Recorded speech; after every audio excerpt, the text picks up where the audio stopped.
Hello, Algebra Scholars. Section 1.7, Multiplication and Division of Real Numbers, involves a concept with which you're already probably pretty familiar and pretty comfortable, so we'll review it just quickly. On the left side of the line here, it involves multiplying two different types of numbers together.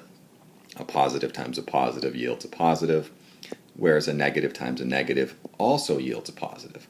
So what we see here is if you're multiplying two numbers that have the same sign, either both positive or both negative, you always end up with a positive result.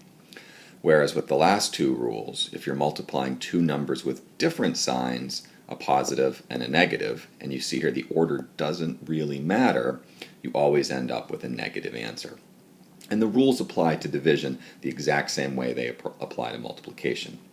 If you're dividing two numbers with the same sign, either both positive or both negative, your answer is positive. If you're dividing two numbers that have different signs, one negative and one positive, you always end up with a negative. So a logical question that you might ask at this point would be, what happens when you have more than two numbers? For example, if you are asked to multiply negative 1 times negative 2 times positive 3 times negative 3, what's your answer going to be? Well, we can start by just completely ignoring all of the signs and just multiply the four numbers together. We can say, well, 1 times 2 is 2, and then 2 times 3 is 6, and 6 times 3 is 18. So we know the answer is going to be either 18 or negative 18. To figure out the sign of this, we simply just count up the number of negatives. 1, 2, 3. And here's the rule. If there are an odd number of negatives, then your answer is negative.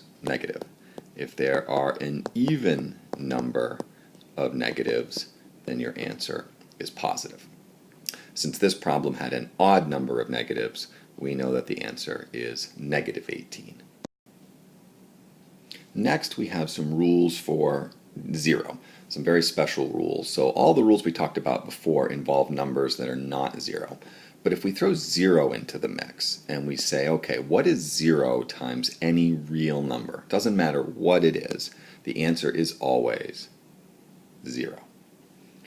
If we take 0 and divide it by any real number, except for itself, so 0 divided by 3, or 0 divided by negative 2, or 0 divided by 100 million, the answer is always also 0.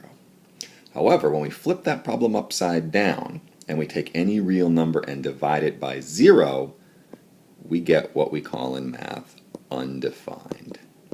And that's what we have to write. We're never allowed to divide by 0 in math.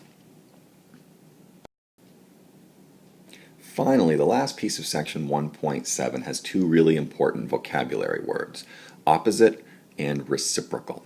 The opposite of a number is simply that number, but with the opposite sign that it already has.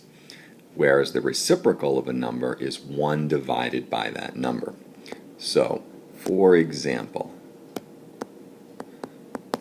find the opposite and the reciprocal of 3. So we would say the opposite is negative 3, and the reciprocal is 1/3. If I asked you to find the opposite and the reciprocal of negative 4, well, the opposite of negative 4 is positive 4, and the reciprocal of negative 4 is negative 1/4. Notice how the sign always changes for opposite, but it stays the same for reciprocal. And that's it for section 1.7.